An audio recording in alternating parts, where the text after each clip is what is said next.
کہ پچھلے 13 سال کے ترقیاتی بجٹ کا اگر تخمینہ لگایا جائے تو وہ بجٹ پورے سندھ میں کہیں نظر نہیں آ رہا ہے کہ اگر وہ ترقی کے جو دعوے کر رہے ہوتے ہیں جس بنا پر آپ کر رہے ہیں وہاں تو پھر وہ کہہ رہے تھے آج وفاقی وزیر کے کیلیفورنیا بن جانا چاہیے تھا سندھ کو. تو سر ایک دوسرے پر بس اعتراضات اور ایک دوسرے کے بجٹ کو نامنظور کر کے بس یہی کچھ چلے گا یا واقعی کچھ چیز نظر آئے گی کہ وفاق اگر کوئی کام نہیں کر رہا تو آپ کم از کم جہاں پر آپ کی حکومت پچھلے 13 سال سے ہے وہ کچھ کام کرتی دکھائی دے؟ بسم اللہ الرحمن الرحیم. دیکھیے جی مدثر صاحب، جمہوری نظام چلنے کا ایک طریقہ کار ہے ساری مہذب دنیا میں، وہ ہمارے ملک میں بھی ہے. وہ یہ ہے کہ حکومت کا کام ہوتا ہے کام کرنا. صحیح. جو جس وعدوں پہ جس مینیفیسٹو پہ قوم سے انہوں نے ووٹ لیا ہے وہ اسمبلی میں آ کے 22 کروڑ عوام کے نمائندوں کو بتانا ہے کہ ہم نے اس مینیفیسٹو پہ ان وعدوں پہ قوم سے ووٹ لیا ہے اور ہم نے اس میں ہمارے 1 سال ہو گئے، 2 سال ہو گئے، 3 سال ہو گئے، یہ ہمارا پروگرس ہے. پہلے سال ہم نے اس میں اتنا پروگرس کیا تھا، اپنے اتنے وعدوں پہ عمل کیا تھا، فلانا سال ہم نے اتنے پہ کیا تھا اور 5 سال پورے ہوتے ہوئے ہم نے جو مینیفیسٹو قوم کو دیا تھا اس پہ عمل کر رہے ہیں. یہ ہے کام حکومت کا. اپوزیشن کا کام ہے اگر وہ سمجھتے ہیں کہ حکومت غلط بیانی سے کام لیتے ہیں، حکومت غلط فگرز کوٹ کرتے ہیں، قوم کو ایک بار پھر دھوکہ دیتے ہیں کہ وہ اس پہ آواز اٹھائے. اگر اس کے آواز کو نہیں سنا جائے تو وہ وہاں پہ احتجاج کرے. احتجاج کا بھی ایک لیمٹ ہے کہ وہ اپنے بینچوں پہ کھڑے ہو کے احتجاج کریں گے، غیر پارلیمان زبان کا استعمال نہیں کریں گے، یا زیادہ سے زیادہ جا کے جو اسپیکر ڈائس ہے یہ حد ہے، اس سے زیادہ آگے کچھ نہیں ہے کہ وہاں پہ وہ جا کے اور اس کے سامنے کھڑے ہو کے احتجاج کرے. یہ اپوزیشن کا حق ہے. اب اس طرح کا حکومت ہے کہ وہ کہہ رہے ہیں اپوزیشن سے کہ اگر آپ احتجاج کریں گے تو پھر ہم بھی احتجاج کریں گے. اگر آپ لوگ ہمارے بات نہیں سنیں گے تو ہم بھی آپ کے بات نہیں سنیں گے. اگر آپ ہم سے پوچھیں گے تو ہم آپ کے ماضی کے حکومتوں کے بارے میں آپ سے پوچھیں گے. تو بھائی آپ حکومت ہے، اگر آپ نے پوچھنا ہے تو اداروں کے ذریعے پوچھے. اگر ہم نے کوئی کرپشن کیا ہے تو آپ تو کوئی خاطر میں نہیں لاتے ہیں. نہ آپ نے کسی خاتون کو معاف کر دیا، نہ آپ نے کسی مرد کو معاف کر دیا، نہ بیمار کو معاف کر دیا. تو ابھی تک تو آپ نے ثابت کچھ نہیں کیا. تو پھر آپ بار بار دہرانے کی ضرورت کیا ہے؟ تو 4 دن تک اپوزیشن لیڈر سپیچ کر رہے تھے اور یہ پہلی بار ہے تاریخ میں کسی بھی جمہوری حکومت میں کہ اب حکومت احتجاج کر رہی تھی اور حکومت بائیکاٹ کر رہی تھی. ہمارا بجٹ پہ 4 بڑے بڑے تحفظات ہیں. اگر آپ کا اجازت ہو تو میں اپوزیشن کی طرف سے جو تحفظات ہے وہ بیان کروں. سب سے پہلا تحفظ ہمارا یہ ہے کہ بھائی یہ بجٹ معلق ہے کیونکہ آئی ایم ایف کے ساتھ آپ کے ابھی تک ڈیل جو ہے وہ کنفرم نہیں ہوا ہے. نہ آپ نے اعلان کیا ہے کہ اگر ہماری شرائط پہ آئی ایم ایف ہمارے ساتھ ڈیل نہیں کرتے تو ہم نکل گئے آئی ایم ایف سے. تو تب تک یہ معلق ہے کیونکہ زیادہ تر شرائط تو آئی ایم ایف کے اس میں ہے، لیکن کچھ شرائط وہ ہے جیسے بجلی کا بل بڑھانا، پیٹرول لیوی کو بڑھانا، مختلف چیزیں ہیں جس سے عام زندگی سبسڈی کے خاتمہ اور کچھ ٹیکسز کا بڑھانا. بالکل ٹھیک. جی جی. دوسرا اعتراض ہمارا یہ ہے کہ اس میں نوازا گیا ہے چند لوگوں کو اور بڑے بڑے سرمایہ داروں کو. ہمارا بیک بون کیا ہے پاکستان کا؟ ایگریکلچر ہے. ہمارا ایکسپورٹ کیا ہے؟ ایگریکلچر ہے.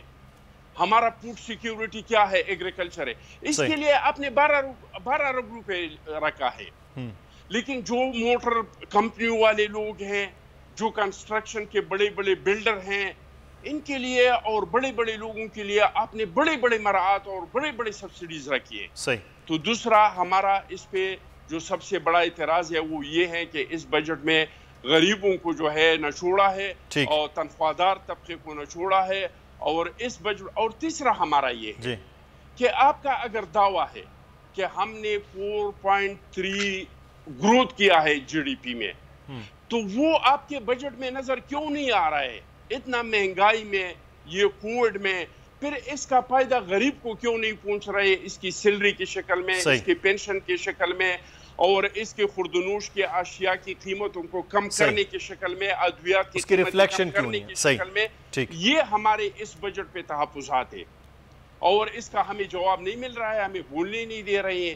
تو یہ پہلے بالکل صحیح. اچھا یہ بات بھی کر لیتے کیونکہ احمد جواد صاحب بھی مرکزی سیکرٹری اطلاعات ہیں، ویسے بھی پڑھے لکھے ہمارے دوست ہیں. احمد جواد صاحب، جب معاشی ترقی ہو رہی ہے تو پھر بے روزگاری سر کیوں ہے؟ اگر معاشی ترقی ہو رہی ہے تو پھر مہنگائی بھی بہت زیادہ ہے.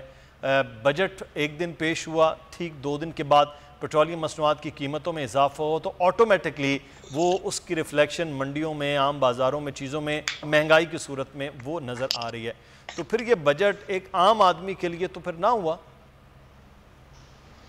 دیکھیں مدثر صاحب، بات یہ ہے کہ سب سے پہلی بات کہ سندھ حکومت کے حوالے سے بھی آپ نے ایک کویسچن ریز کیا تھا کہ بالکل تنقید کرنی چاہیے اپوزیشن کو، لیکن میں یہ سمجھتا ہوں کہ اگر کسی سیاسی جماعت پہ سب سے زیادہ ذمہ داری عائد ہوتی ہے کوئی پرفارمنس دکھانے کی تو اس سیاسی جماعت کا نام پاکستان پیپلز پارٹی ہے. اور وہ کیوں ہے اس کی میں آپ کو وجہ بتا دیتا ہوں کہ پاکستان پیپلز پارٹی ایک واحد پاکستان کی سیاسی جماعت ہے کہ جو سندھ میں پچھلے 13 سال سے حکومت کر رہی ہے.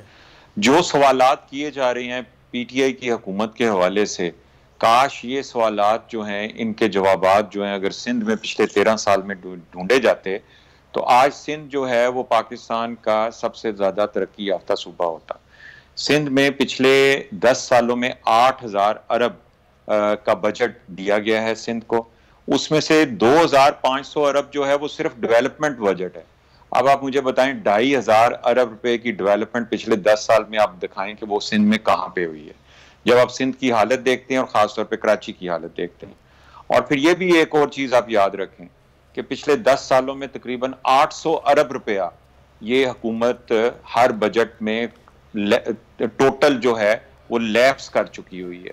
یعنی اگر یہ مزید فنڈز اگر ان کو چاہیے تو اس کے لیے کیا ہی زیادہ اچھا ہوتا کہ یہ 800 ارب جو ہیں جو کہ انہوں نے لیپس کر دیے مختلف بجٹوں میں پچھلے 10 سالوں میں، اس کو استعمال کر کے کوئی عوام کی فلاح و بہبود پہ خرچ کرتے. اب آ جاتے ہیں ہمارے فیڈرل بجٹ کے اوپر.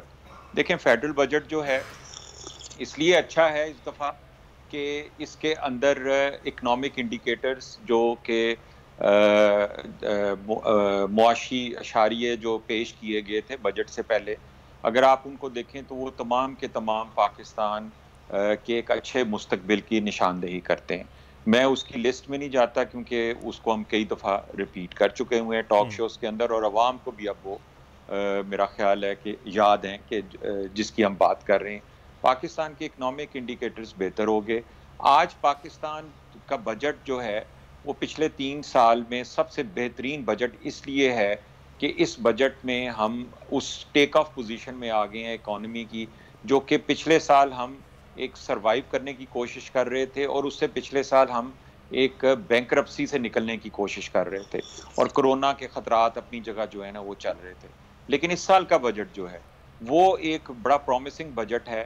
اس میں جہاں ملک میں بزنس اور انڈسٹری کی بہتری کے لیے سٹیپس اٹھائے جا رہے ہیں، وہاں پہ ایک عام آدمی کی ضروریات کو مد نظر رکھتے ہوئے اس کے لیے بھی کام ہو رہا ہے. چاہے وہ احساس پروگرام کے تحت ہو رہا ہے، چاہے وہ سرکاری ملازمین کی تنخواہوں میں اضافہ ہے یا پینشن میں اضافہ ہے یا دوسرے انسینٹیوز جو دیے جا رہے ہیں، وہ سارے کے سارے وہ بھی عوام کو اس کا یقیناً اس کو ریلیف ملے گا.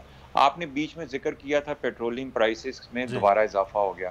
ہمیں یہ یاد رکھنا چاہیے کہ پاکستان اس ریجن کے اندر، جس ریجن میں 7-8 کنٹریز جو ہیں جو کہ انڈیا، افغانستان، پاکستان، بنگلہ دیش، سری لنکا، ایران کو چھوڑ دیں کیونکہ اس کا تو اپنا آئل ہوتا ہے، ان کنٹریز میں پیٹرولیم پرائسز کو آپ پاکستان سے کمپیئر کر لیں اور ان میں سے کسی ایک کنٹری کا بتا دیں کہ اس کی پیٹرولیم پرائسز جو ہیں پاکستان سے زیادہ ہیں. سبسکرائب کریں اور بیل دبائیں تاکہ کوئی خبر رہ نہ جائے.